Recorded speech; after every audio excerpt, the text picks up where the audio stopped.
Pemirsa, saatnya kita simak pantauan arus lalu lintas. Kami telah terhubung dengan Brigadir Medina dari NTMC Polri yang kini berada di kawasan Simpang Ragunan, Jakarta Selatan. Ya, Brigadir Medina, bagaimana pantauan arus lalu lintas dari tempat Anda melapor? Baik, terima kasih rekan Cikal dan Jessica, dan juga selamat pagi pemirsa berbagai aktivitas pagi hari Anda. Kami akan mengajak pemirsa untuk mengetahui bagaimana kondisi arus lalu lintas langsung dari kawasan Simpang Ragunan, Jakarta Selatan.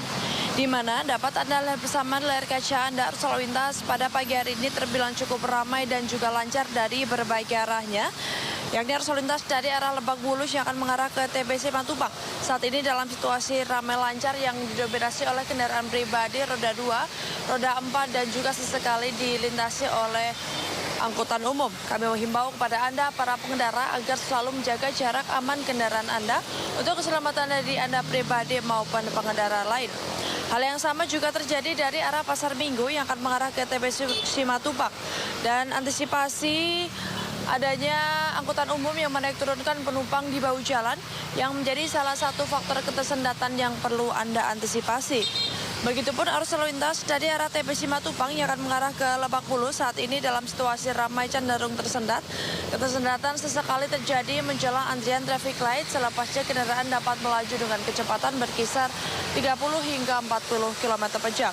Kami menghimbau kepada Anda para pengendara agar selalu berhenti di belakang garis stop pada antrian traffic light, juga mengikuti arahan dan juga petunjuk dari petugas kami yang berada di lapangan. Kemudian arus lalu lintas dari arah Cilandak yang akan mengarah ke TBC Matupang, Pasar Minggu ataupun Ragunan saat ini dalam situasi ramai lancar. Antrian kendaraan di belakang traffic light kurang lebih sepanjang 100 meter ke belakang, selepasnya kendaraan dapat melaju dengan kecepatan normal. Dan pemirsa, kami informasikan kembali bahwa kawasan ini dekat dengan pusat perbelanjaan dan juga tempat wisata Ragunan. Maka dari itu kami ingatkan kembali bagi Anda para pengendara untuk mengantisipasi adanya aktivitas kendaraan yang keluar masuk di kawasan ini. Dan pemirsa, berdasarkan data IRSMS Korlantas Polri, angka kecelakaan di seluruh Indonesia selama 1 kali 24 jam terjadi sebanyak 153 kasus laka lantas dengan rincian 5 meninggal dunia, 14 luka berat dan 111 luka ringan. Dari 153 kasus laka lantas tersebut, 65% terjadi pada waktu siang hari. Maka dari itu kami menghimbau kepada Anda para pengendara agar selalu berhati-hati dalam berlalu lintas dan tetap menjadikan keselamatan sebagai kebutuhan Anda. Dan pemirsa, bagi Anda yang ingin mengupdate informasi selengkapnya seputaran arus lalu lintas, kami siap melayani Anda di 1500669 ataupun melalui SMS kami di 9119. Dan bagian yang dapat kami informasikan langsung dari kawasan Simpang Ragunan, Jakarta Selatan. Semoga bermanfaat. Selamat pagi dan salam presisi. Silakan kembali ke studio. Brigadir Medina melaporkan dari Simpang Ragunan, Jakarta Selatan. Selamat bertugas kembali dan salam presisi.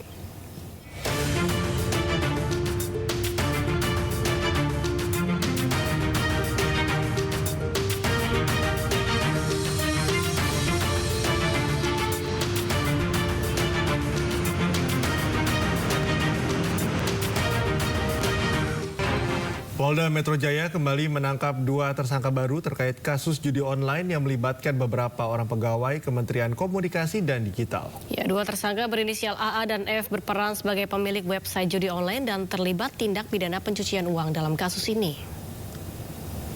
Maaf, ada tamu.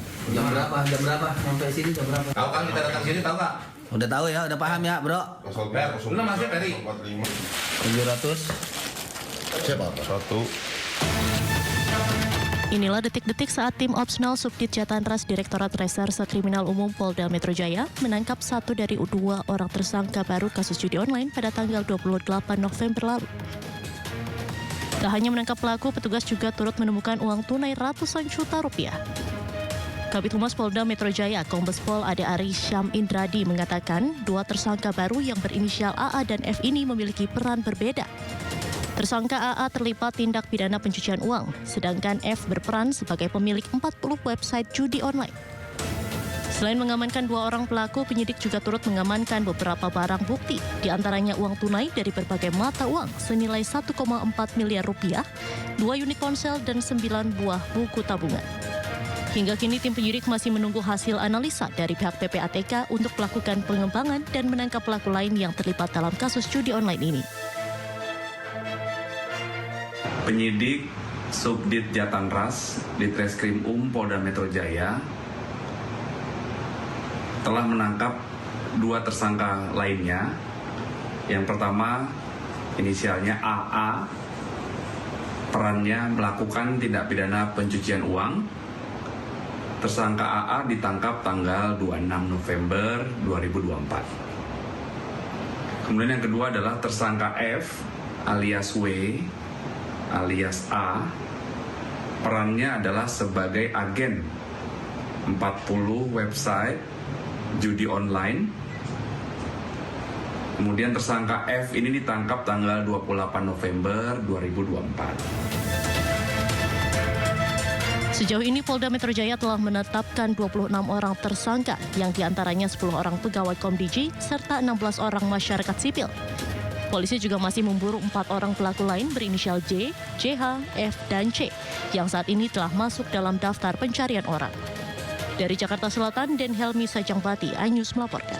Anda kembali menyaksikan Sindo Today. Pemirsa, ratusan kendaraan di Jalan Lintas Barat Kabupaten Kampar Riau terjebak macet lebih dari 5 km hingga berjam-jam. Kemacetan yang sudah berlangsung 5 hari itu disebabkan struktur jalan longsor akibat hujan deras yang mengguyur wilayah tersebut.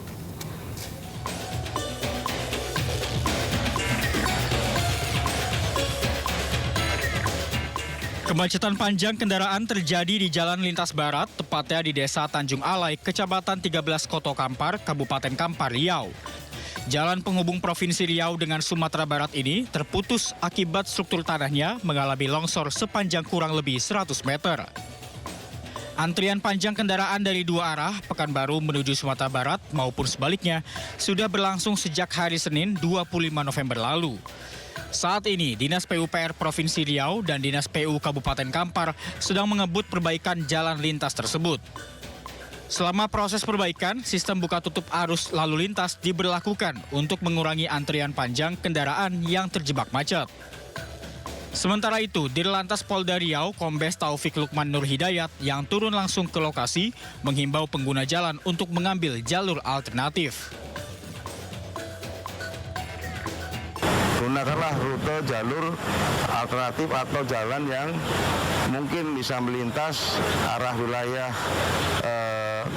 Sitinjau Laut ya, Lipat Kain, atau dari Padang menuju ke arah Giliranjau, kemudian dari Pekanbaru menuju ke Lipat Kain Kuansing. Ini untuk bisa mengurangi efek daripada kemacetan dan beban dari kendaraan yang akan melintas di sepanjang rute ini yang sedang dilaksanakan perbaikan. Sebelumnya longsor yang terjadi di Jalan Lintas Barat Kabupaten Kampar ini diakibatkan curah hujan tinggi yang mengguyur wilayah tersebut. Dari Kampar Riau, Indra Yose Rizal, iNews melaporkan.